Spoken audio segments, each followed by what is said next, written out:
வணக்கம் ஃப்ரெண்ட்ஸ், நீங்கள் பார்த்துட்டு இருக்கிறது ஹரிஷ் வாய்ஸ். ஸோ நீங்கள் நம்ம சேனலுக்கு புதுசாக இருந்தீங்கன்னா இந்த சீரிஸ் முன்னாடி இன்னும் ஏகப்பட்ட சீரிஸ் போட்டிருக்கோம். எல்லாமே வேறு லெவலில் இருக்கும். மறக்காமல் போய் உங்களுக்கு டைம் இருந்தால் அதையும் செக் பண்ணி பாருங்கள். ஸோ வளவன்னு பேசாமல் வாங்க வீடியோக்குள்ளே போகலாம். ஸோ இன்றைக்கான வீடியோவில் நாம் என்ன பார்க்க போகிறோம்னா Black Clover Season 2 Episode 87 Formation of Royal Knights.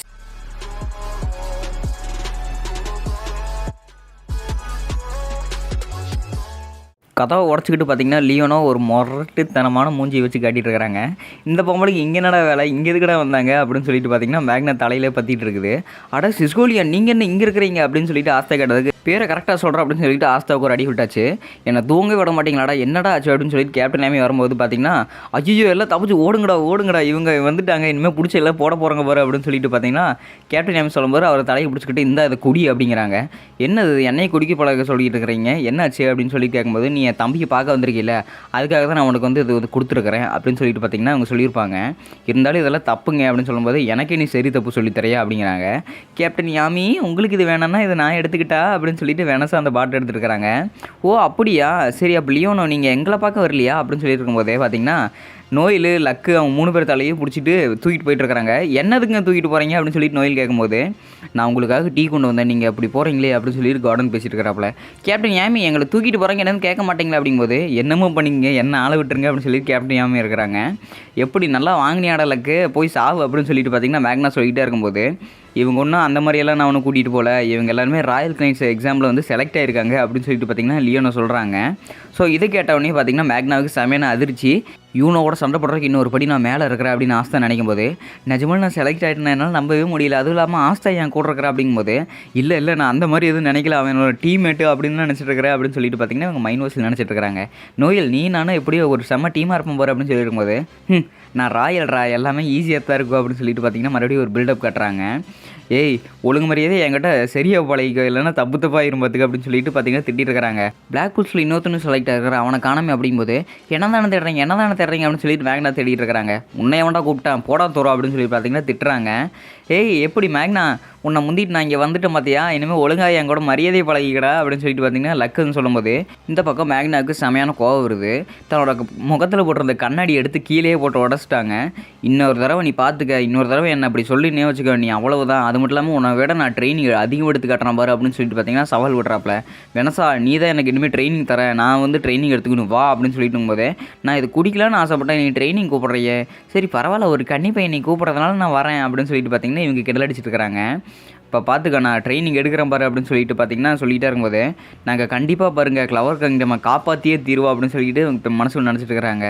ரொம்ப நல்லா செயல்படுறீங்கப்பா அப்படின்னு சொல்லிட்டு யாமே சிரிச்சிட்டு இருக்காப்புல. ஸோ இங்கே பார்த்தீங்கன்னா ஒரு ஃபோர்ட்டில், அதாவது ராயல் கேபிட்டலில் இல்லை ஒரு கோட்டையில் இங்கே இருக்கிறவங்க எல்லாருமே பார்த்தீங்கன்னா ஆஜராகிட்டாங்க. ஸோ கோரல் பீகாக்லேருந்து பார்த்தீங்கன்னா கிறிஸ்க் வெர்மியல் செலக்ட் ஆகிட்டாப்புல. அடுத்து ப்ளூ ரோசஸ் கிரைட்லேருந்து புலி ஏஞ்சல், அது குண்டா ஒரு பொண்ணு இருப்பாங்க பார்த்தீங்களா, ஸோ அந்த பொண்ணு செலக்ட் ஆகிருக்காங்க. ஒவ்வொரு டீம்லேருந்து பார்த்தீங்கன்னா ஒவ்வொருத்தங்களை செலக்ட் பண்ணிகிட்டு இருக்கிறாங்க. அடுத்து க்ரீன் ப்ரேயிங் மேண்டன்ஸ்லேருந்து பார்த்தீங்கன்னா அந்த வயசானவர் இருப்பார் பார்த்தீங்களா, ஸோ அவரும் செலக்ட் ஆகிருக்காங்க. எல்லோரும் எழுந்திரிச்சு நெல்லுங்கடா நான் செலக்ட் ஆகிட்டேன் பாரு அப்படின்னு சொல்லி இந்த காலன் பேசுது. அடுத்து ரெயின்டியர்லேருந்து அவனோட கேப்டனும் அப்புறம் இன்னொருத்தவங்களும் செலக்ட் ஆகிருக்காங்க அப்படின்னு சொல்லியிருக்காங்க. அடுத்தது சக்தி வாய்ந்த கேப்டன் ஸ்குவாடான கோல்டன் தான் அடுத்து செலக்ட் ஆகிருக்காங்க. ஸோ அதுலேயே பார்த்தீங்கன்னா 4 பேர் செலக்ட் ஆகிட்டாங்க. நான் செலக்ட் ஆனதெல்லாம் என்னால் நம்பவே முடியல அப்படின்னு சொல்லிட்டு அந்த குண்டா இருக்கிறவர் பேசிகிட்டே இருக்கும்போது நாம் எல்லாருமே ஒரு சிறந்த கேப்டன்சியில் சேர்ந்தவங்க, அதனால் நம்ம ஜாயின் ஆனதில் எந்த ஆச்சரியமும் இல்லை அப்படின்னு சொல்லிட்டு அவங்க பேசிகிட்டு இருக்கிறாங்க. அடுத்து பிளாக் போஸ்ட்லேருந்து ஆஸ்தா, நோயல், லக்வோல், டியா, அப்புறம் இன்னொருத்தனை எங்கே காணமே அப்படிங்கும்போது எப்படி எல்லோரும் என்னை மிஸ் பண்ணிங்களா, இவனோ எப்படி நான் வந்துட்டேன் பார்த்தியா, நான் தோத்தாலும் சரி நான் முன்னாடி நிற்பண்டா அப்படின்னு சொல்லியிருக்கிறாங்க. நீ தோற்று தாண்டா போவ அப்படின்னு சொல்லிட்டு பார்த்தீங்கன்னா இவனை மறுபடியும் கலாய்க்கிறாங்க. ஆஸ்தா மறுபடியும் வந்துட்டு அவன் கூட வேலை செய்கிறத நான் கொடுத்து வச்சிருக்கிறேன் அப்படின்னு சொல்லிட்டு பார்த்தீங்கன்னா மிமோசா பேசிகிட்டு இருக்கிறாங்க. சரி வெட்டி பேச்சு பேசுகிறத முதல்ல நிறுத்துங்க, உங்கள் எல்லோரும் இங்கே ஆதரப்படுத்திட்டு நான் இங்கே எதிர்க்க இருக்கேன்னு சொல்லிட்டு நீங்கள் யாருமே கேட்கல. நானே என்னை அறிமுகப்படுத்திக்கிறேன், நான் தான் ராயல் கினைட்ஸோட கேப்டன் மெர்லியோனோ வெர்மிலியோனோ அப்படின்னு சொல்லிட்டு இருக்கிறாங்க. என்னது இவங்க தான் கேப்டனா, இவங்க தான் கேப்டன் யாருமே சொல்லவே இல்லையே, ஏன்பா இப்படி பண்ணுறீங்க அப்படின்னு சொல்லி ஆஸ்தா கேட்கும்போது உனக்கு அதில் ஏதோ பிரச்சனை இருக்குது அப்படின்னு கேட்குறாங்க. எந்த பிரச்சனையும் இல்லை மேடம் அப்படின்னு சொல்லிட்டு ஆஸ்தா சொல்கிறாப்புல. மெர்லியோனோ இது கேப்டன் ஆனதில் எந்த ஆச்சரியமும் இல்லை அப்படின்னு சொல்லிட்டு அவங்க பேசிகிட்டே இருக்கும்போது எங்களோட கோல்டன் கேப்டன் வில்லியம் வெஞ்சன்ஸ் இதுக்கு தலைவனாகிறது எங்களுக்கு ஆச்சரியமாக தான் இருக்குது, இருந்தாலும் அவர் வேறு வேலைக்கு இது இருப்பார்னு நினைக்கிறேன் அப்படின்னு கிளாஸ் நினச்சிட்டே இருக்கிறாங்க. ஒரு நிமிஷம், நீங்கள் எல்லோரும் செலக்ட் ஆகிட்டீங்கல்ல, நீங்கள் வந்து கஷ்டப்பட்டு அந்த ப்ராக்டிஸ் எல்லாம் எடுத்து முடிச்சதுக்கப்புறம் நீங்கள் வந்து செலக்ட் ஆகிருக்கீங்க, உங்களோட உயிரை கொடுத்தது நீங்கள் இந்த கிளவர் கிங்டம் வந்து காப்பாற்றியே தீரணும் அப்படின்னு சொல்லிட்டு பார்த்தீங்கன்னா ஒரு மோட்டிவேஷனல் ஸ்பீச்சாட்ட பார்த்தீங்கன்னா இங்கே இருக்கிறவங்க எல்லோரும் கொடுத்துட்ருக்குறாங்க.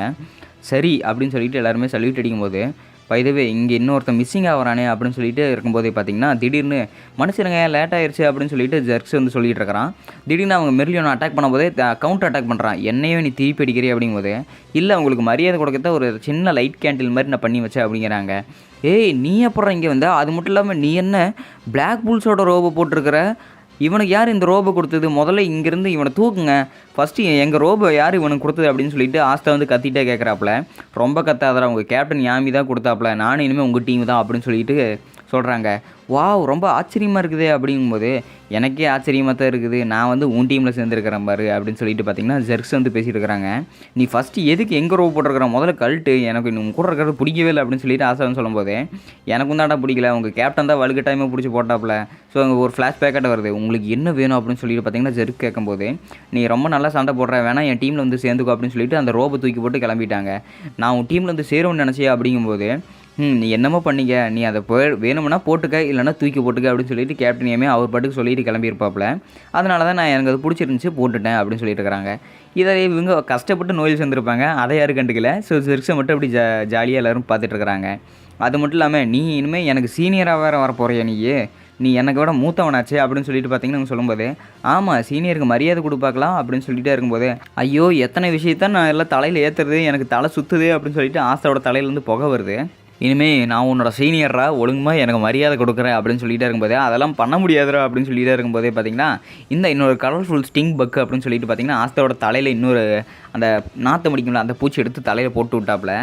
ஐயையோ என்ன இந்த நாற்றை நாறுதே அப்படின்னு சொல்லிட்டு நோயில் வந்து பேசிகிட்டே இருக்கும்போது, ஐயையோ எனக்கும் நாறுது அப்படின்னு சொல்லிட்டு எல்லாம் பேசிகிட்டு இருக்கிறாங்க. எல்லோரும் கொஞ்சம் விளையாட்டுத்தனத்தை நிறுத்துறீங்களா, இது ஒரு சீரியஸான மீட்டிங்கு அப்படின்னு சொல்லிட்டு பார்த்தீங்கன்னா மறுபடியும் மெர்லியோனை வந்து கத்துறாங்க. ஒழுங்கு மரியாதை அந்த குரூப்போட சீரியஸ்னஸ் புரிஞ்சுக்கிட்டு போய் உங்களோட யூனிஃபார்ம் போட்டு வாங்க அப்படின்னு சொல்லிட்டு பார்த்தீங்கன்னா மெர்லியோனை சொல்கிறாங்க. என்னங்க சொல்கிறீங்க, யூனிஃபார்ம் இருக்குது அப்படின்னு சொல்கிறாங்க. ஆமாம் இதுக்குன்னே ஒரு யூனிஃபார்ம் இருக்குது, இந்த ஸ்குவாடுக்கு ஏற்ற மாதிரியே ஒரு ட்ரெஸ் இருக்குது, போய் அதை போட்டுவாங்க அப்படின்னு சொல்லிகிட்டே இருக்கும்போது கரெக்டாக யூனோவும் அந்த ட்ரெஸ்ஸை போட்டு வந்துட்டாங்க. எப்படி இருக்கான் என் அழகு யூனோ அப்படின்னு சொல்லிட்டு அந்த பெல் பேசிகிட்டு இருக்குது. ஒரு வழியாக நீ நானும் ஒரே ட்ரெஸ்ஸை போட்டுமா, இதை நான் எதிர்பார்க்கவே இல்லையே அப்படின்னு சொல்லிகிட்டே இருக்கும்போது, நான் தான் விசிட்டிங் ஆக போகிறேன் பாடுறா அப்படிங்கிறாங்க. சரி நீங்கள் எல்லாருமே அந்த ட்ரெஸ்ஸை போட்டிருப்பீங்கன்னு நினைக்கிறேன் அப்படின்னு சொல்லிட்டு மெர்லியோனை கத்தும்போது, என்ன ஒரு அழகான ட்ரெஸ்ஸு, என்ன மாதிரியே இருக்குது இந்த ட்ரெஸ்ஸு அப்படின்னு சொல்லிட்டு பார்த்தீங்கன்னா கிறிஸ்க்கு எப்பவும் போல் புலம்பிட்டு இருக்கிறாங்க. அண்ணா உன்னை நான் கொல்ல போகிறேன் பாரு அப்படின்னு சொல்லிட்டு இருக்கிறாங்க. எப்படி இருந்தாலும் நம்ம டீம் தான் இருக்கிறதுலே ஒரு மோஸ்ட் வேல்யூபுளான டீமாக இருக்க போகுது அப்படின்னு சொல்லிட்டே இருக்கும்போது எல்லாம் பேசிட்டு இருக்கிறாங்க. ஆஸ்தா மட்டும் சோகமாக இருக்கிறாங்க. என்னென்னு பார்த்தா ஆஸ்தாக்கு மட்டும் சட்டை குட்டியாக இருக்குது. ஏன்டா உனக்கு மட்டும் குட்டியாக இருக்குதுன்னு பார்த்தா, நீ குட்டையாக இருக்கிறல அதனால் உனக்கு சட்டையும் குட்டியாக இருக்குது அப்படிங்கிறாங்க. இங்கே எக்ஸ்ட்ரா 2 பேர் வராங்க, அதனால தான் உன்னோட ட்ரெஸ் எடுத்து பாதி அவங்களுக்கு போட்டாச்சு அப்படிங்கிறாங்க. இதுலேயே எக்ஸ்ட்ராவா யார் வராங்க அப்படிங்கும்போது, இந்த 2 பேர் தான் வராங்க. ஸோ கோல்டன் நாள்லேருந்து ஸோ இவருக்கு பார்த்திங்கன்னா அந்த ஒரு மாடல் அப்படி க்ரியேட் பண்ணுறது யூஸ் ஆகும். அது மட்டும் இல்லாமல் இன்னொரு ஸ்பேட்டல் மேஜிக் யூஸரு அவங்களையும் கூட்டிகிட்டு வந்துட்டாங்க. அடுத்து பார்த்திங்கன்னா சில்வர் ஈகிள்ஸோட கேப்டன் நோசல் சில்வா வந்திருக்காங்க. அப்போ சரி எங்கள் அண்ணனும் இதில் வந்திருக்கானா, என் டீமில் இப்போ அவரும் இருக்கார் அப்படின்னு சொல்லிட்டு நோயில் யோசிக்கிறாங்க. வாவ் எங்கள் கேப்டனோட சேர்ந்து நான் இதில் வேலை செய்கிறதுலாம் ரொம்பவே கொடுத்து வச்சிருக்காரு அப்படின்னு சொல்லிட்டு பார்த்தீங்கன்னா அங்கே இருக்கிறவங்க பேசிகிட்டு இருக்கிறாங்க. என்னாச்சு நீ இங்கே ஜாயினே பண்ண மாட்டேன்னு நினச்சேன், ஆனால் இங்கே ஜாயின் பண்ணிட்டே அப்படிங்கும்போது, அதெல்லாம் ஒன்றும் இல்லை, நான் வந்து இங்கே ஜாயின் பண்ணியே தான் ஆகணும் அப்படின்னு சொல்லிட்டு நான் வந்திருக்கிறேன் அப்படிங்கிறாங்க. ஏய் silver eagle captain nozzle Silva, நீ இங்கே என்ன பண்ணிட்டு இருக்கிற, நீ எக்ஸாமினேஷன் அட்டன் பண்ணவே இல்லை, நீ எப்படி இங்கே வந்திருக்கிற அப்படிங்கும்போது, நீ தான்டா பைத்தியக்காரன், கேப்டன் எல்லாமே எக்ஸாம் அட்டன் பண்ணணும்னு அவசியமே இல்லையே அப்படிங்கிறாங்க. ஐயோ தெரியாதனமாக அதை வேறு அட்டன் பண்ணிட்டேனே அப்படிங்கிறாங்க. ஸோ அடுத்து பார்த்தீங்கன்னா அகஸ்டஸ் வந்துட்டாங்க. எப்படி இருக்கிறீங்க மேஜிக் நைஸ் அப்படின்னு கை தூக்கிட்டே வரும்போது, அட இவர் வர வந்துட்டாப்புல அப்படிங்கும்போது, உங்களை வரவே இருக்கிற அகஸ்டஸ் அப்படின்னு சொல்லிட்டு தன்னோட முது பேர் சொல்கிறாங்க. ஐயோ என்ன இப்படி ரம்பாடி பொம்பளை இருப்பா போல இருக்குது, இந்த திட்டிட்டு இருக்கிற அப்படின்னு சொல்லிட்டு ஒரு மனசுக்குள்ள நினச்சிட்டு இருக்காப்புல. நீங்கள் இந்த ராயல் நைட் செலெக்ஷன் எக்ஸாமில் சேர்ந்தது இங்கே இருக்கிற வெளியே யாருக்குமே தெரியாது, இது ஒரு டாப் சீக்ரெட் பிளானு. எப்போ அவங்க ராயல் கேபிட்டலில் அட்டாக் பண்ண ஆரம்பித்தாங்களோ அப்போலேருந்தே இந்த வேலையெல்லாம் நடந்துட்டு தான் இருக்குது. அவங்க 2 பேர்த்தையுமே நம்ம வந்து பேசி பார்த்ததில் அவங்களோட உண்மையான உருவெல்லாம் தெரிய வந்திருக்குது. இந்த ஐ ஆஃப் த பின்னேஷன் ஒரு குரூப்பு, அதில் தேர்ட் ஐன்னு ஒரு 3 பேர், ஃபானா, ரையா, அப்புறம் வெட்டோ, அவங்களோட உண்மையான உருவமே அந்த கல்லில் இருக்கிற இந்த மேஜிக் ஸ்டோன்ஸ் தான். ஸோ நல்ல வகையாக அந்த மேஜிக் ஸ்டோன்ஸ் 2 வந்து நம்மக்கிட்ட இருக்குது அப்படின்னு சொல்லிட்டு பார்த்தீங்கன்னா ஜூலியஸ் நோவோக்ரோனோ தான் அந்த மேஜிக் ஸ்டோனை வந்து வச்சிருக்கிற மாதிரி காட்டுறாங்க. அந்த தேர்டுங்கிற குரூப்பில் 2 பேர் எப்போவுமே அழிஞ்சிட்டாங்க. ஸோ இப்போ வந்து அந்த லீடரும் அப்புறம் ரையாவும் இருக்கிறது தான் இப்போ பேச்சு அப்படின்னு சொல்லிட்டு பார்த்தீங்கன்னா இவங்க சொல்லிட்டு இருக்கிறாங்க. உண்மையிலேயே அவங்க ரொம்ப சக்தி வாய்ந்தவராக இருப்பாங்க, போட்டி உண்மையிலேயே ரொம்ப கடுமையாக இருக்கும், சண்டை எவ்வளவு கணாலும் வரலாம், அவங்க உயிரே போனாலும் சரி. நீங்கள் இந்த கிளவர் கிங்டமை காப்பாற்றியே தான் ஆகணும் அப்படின்னு சொல்லி கத்துறாங்க. வேறு ஏதாவது நீங்கள் சொல்லணுமா அகஸ்டஸ் அப்படின்னு சொல்கிறாங்க. இல்லை வேறு எதுவும் இல்லை அப்படின்னு சொல்லிட்டு இருக்கிறாங்க அகஸ்டஸ் இருந்துக்கிட்டு. ஏதாவது சொல்லுங்கள் அப்படின்னு சொல்லிட்டு மெர்லியோனை சொல்லும்போது, நான் சொல்கிறதெல்லாம் இவ சொல்லிகிட்டு இருக்கிறா, நான் ஒரு ராயல் இவ்வளோ ஒரு ராயலா, ஆனால் இவ எனக்கு ஆர்டர் கொடுத்துட்ருக்காளே அப்படின்னு சொல்லிட்டு ஒரு மாதிரி பார்க்குறாப்புல. சரி எல்லாருமே நல்லா பண்ணுங்கப்பா அப்படின்னு சொல்லிட்டு சிம்பிளாக முடிச்சிட்டாப்புல. என்ன இந்த மனுஷன் இவ்வளோ சிம்பிளாக முடிச்சிட்டாப்புல அப்படின்னு சொல்லிட்டு ஆஸ்தா வந்து கை தூக்குறாப்புல. ராஜா அந்த ஐ ஆஃப் தி மிட்நேஷனோட மறைவிடம் எங்கே இருக்குது அப்படிங்கும்போது, அது நாங்கள் இருக்கிற இடத்த கண்டுபிடிச்சிட்டோம். அது ஒரு காட்டு பகுதியில் ஒரு பறக்கக்கூடிய டஞ்சன், அதாவது கிராவிட்டி ஸ்டோன் அப்படின்னு சொல்லிட்டு அதில் தான் அவங்க வந்து ஹைட் அவுட் பண்ணிட்டு இருக்கிறாங்க அப்படின்னு சொல்லி அந்த இடத்த காட்டுறாங்க. அந்த இடத்துல ரையா படுத்து தூங்கி கனவு கண்டிகிட்டு இருக்கிறான். ஸோ அந்த கனவில் பார்த்திங்கன்னா ஒரு சின்ன பொண்ணு அப்புறம் ஒரு சின்ன பையனும் வராங்க. ரையா இன்னமாடா தூங்கிட்டு இருப்ப, எவ்வளோ நேரம் தூங்கிட்டு இருக்கிற நீ, உன்னோட சேர்ந்துட்டு இருந்தால் நாங்களால் தூங்கிட்டே இருக்க வேண்டியது அப்படின்னு சொல்லிட்டு உங்கள் திட்டி கிளம்புறாங்க.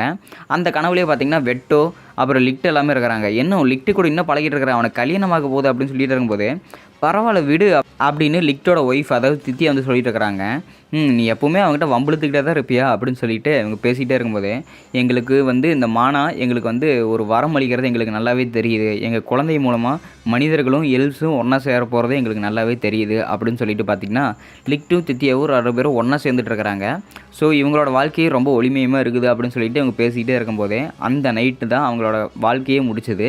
ஸோ இது எல்லாத்தையுமே நினச்சி பார்த்துட்டு பார்த்திங்கன்னா பழசெல்லாம் நினச்சிட்டு இருக்க நேரமே இல்லை, இனிமேல் சண்டை போட்டு தான் ஆகணும் அப்படின்னு சொல்லிட்டு பார்த்திங்கன்னா ரையா எந்திரிக்கிறாப்புல. அதோட இந்த எபிசோடு முடிக்கப்படுது. ஸோ கூடிய சீக்கிரம் 10K அடிக்க போகிறோம். அதுக்குள்ளேயே பிளாக் கிளவர் சீரிஸ் நான் கண்டிப்பாக முடிச்சிருவேன். ஸோ உங்களை புது எபிசோட சந்திக்கிறேன். Until then, bye from Hari's Voice.